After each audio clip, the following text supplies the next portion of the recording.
How you going? Good. Good? You got something on your face? Right, it's cold out here, so we're rugged up. And we wanted to talk about what do you do if you're not a vegan or vegetarian, but you're having guests over. It's holiday time, it's Festivus, as we call it, or a party, or any type of sort of thing where you're having people to your house. And what are the rules? Did you know there's rules? There are rules in a sense because, well, your obvious one is cross-contamination. Okay, so you'd want to prepare any vegan food completely separately, separate boards, separate knives, separate day, preferably, and that type of thing. Yeah, we don't have this problem because we're vegan anyway. Yeah. But there are some things that people may not necessarily think of if you're not used to preparing food for people. I'll just say vegans, but vegetarians too, I guess. The first thing is that they will be most likely completely happy to bring their own food, and most people will bring enough to share, so your salads or your whatever. So keep that in mind. Don't get overwhelmed. If you're not sure, discuss it with them and see if they're willing to bring something, and often they'll prefer it because they've made it, they know it's vegan, there's no confusion. One of the other things to consider is your oven. Gee, that's bright. It's really nice. It's freezing, so now we got the sun. This is Melbourne. Very typical. The oven, you can't cook any vegan food in the same sort of space of time if you've just cooked your chicken, or say you've got your chicken on one level and you've got your roast veggies on the bottom. No, you can't do that. I mean, do it for the meat eaters, fine, but the vegetarians and vegans, you can't do it in the same oven. And also, you're tired. You can't do it just after either. Okay, so same sort of thing. So in terms of hot food, if you're doing hot chicken, hot roast veggies and things like that, suss out if they're okay with microwaves. They may not be. We've got a microwave that we use for rice packs, and Mum heats up her tea when she's here sometimes. That's all. I don't use it for food. I stopped using it 30 years ago. 30? Yeah, nearly 30 years ago. And she keeps putting twigs everywhere. And I keep going, don't, it's going to get in my eyes. And so, in terms of ideas, I'll put some links up to things that I think would be good to have if you're having a group of people over. We've got lots of cooking videos, and there's tons of ideas there. And tons of other people. There's plenty of ideas and simple things too, and ways to vary maybe something you would normally make. Such as, for example, say you want to make a big salad, have your dressing separate. Okay, so that way the vegans or vegetarians, you can visually see exactly what's in it. And if you've actually made the effort to do, even if you've made your own dressing, because we don't buy dressing, but I make my own with like tamari, lemon juice, olive oil. And if you're willing to find some new recipes, check our page because we do lots of cooking videos. Yeah, we've got heaps of ideas. If you're short on ideas of what to make or cook, there's tons of different things that you can, that we've made videos on that you can check out and get some ideas from. What else? I think the visual thing is really important. For me, everyone's going to be different. There'll be very fussy people and not so fussy people. And don't forget, we'll put a link below to our page. Yes, thank you. Might put some links to some of our recipes and things that might help. Yeah. So I think the visual thing is really important because then a vegan will just know. You're looking at a salad. It's got cucumber, tomato, pine nuts, and you look and you can see what it is. So yeah, dressing separate, all of that type of thing. Now, hidden ingredients that you may not think of are natural flavours. Anything with natural flavours you can't use because there's no, that's actually a bigger subject than it sounds. But in this, in terms of what we're speaking of, that can be animal derived.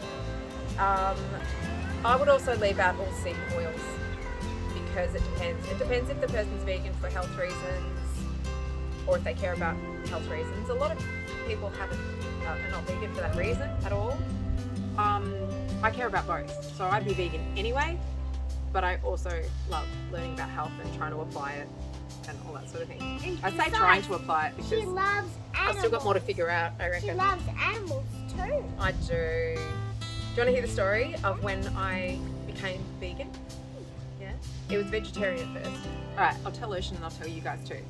So it was Festivus Day and we were in Adelaide visiting family, and in Australia a lot of families tend to have sort of big smorgasbord type situation where you pick what you want and then you go and sit down and everyone sits around the table and eats. I mean, everyone does a different type of thing depending on their traditions and their size of their families and all that sort of thing.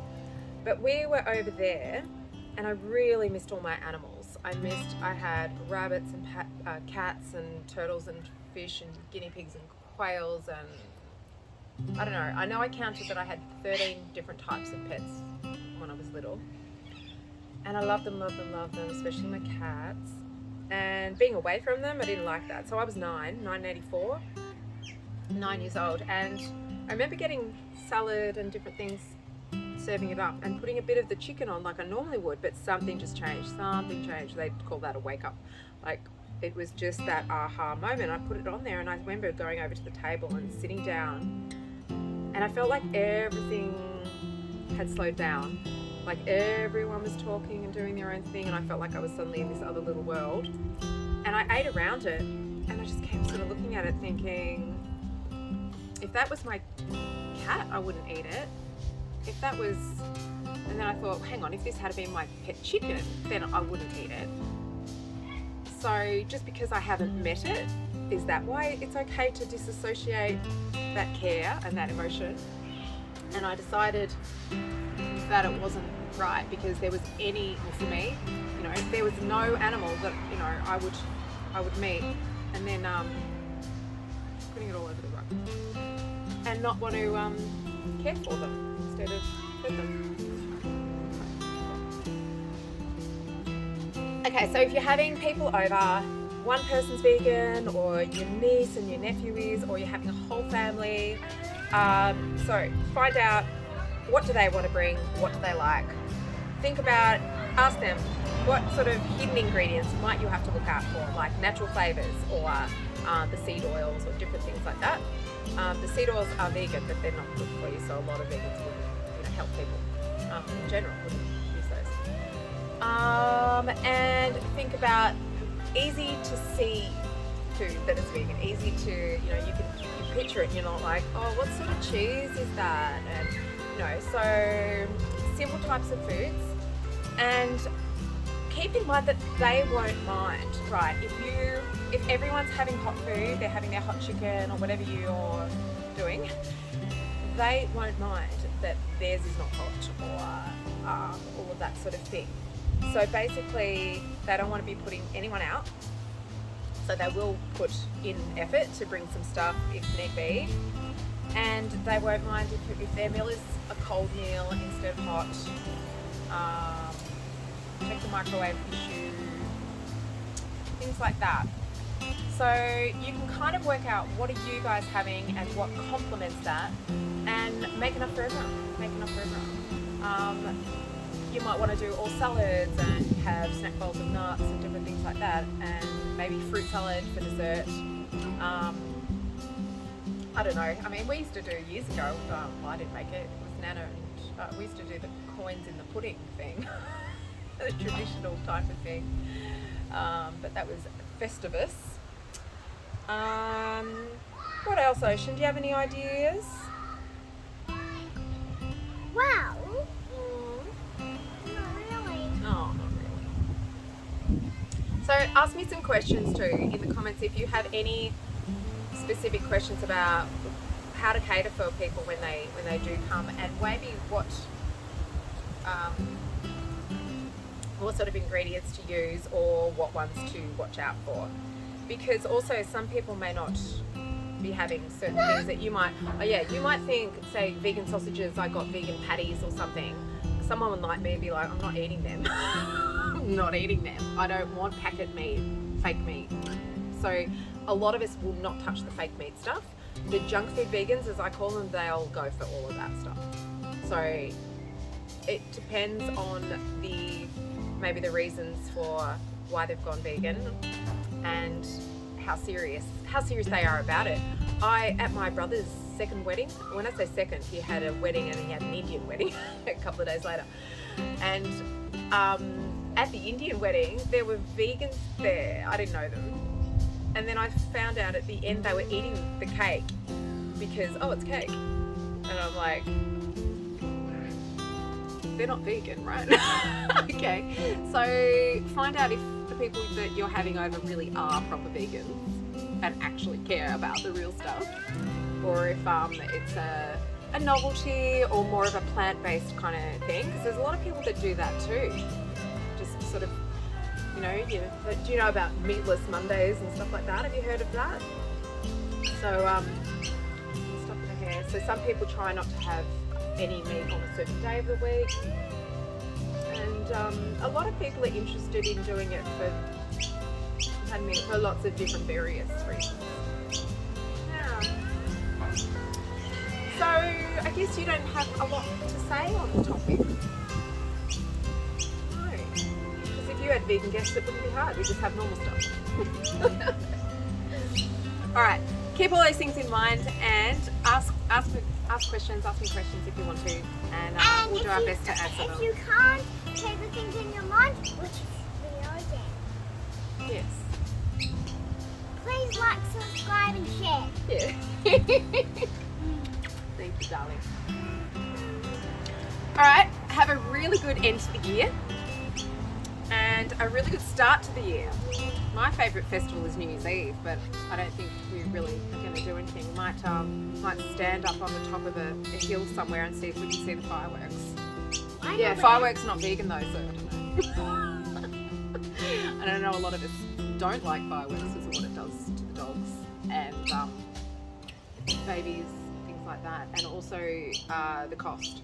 I used to joke and say that if I was the mayor of Melbourne, I would scrap the fireworks, even though I like how they look, and divide all that money up and pay people's electricity bills. Yeah, I think that'd be good. I'd like to do that. Yeah, but good people aren't allowed in politics, so no chance. All right, shall we say bye? Bye! Happy end of the year.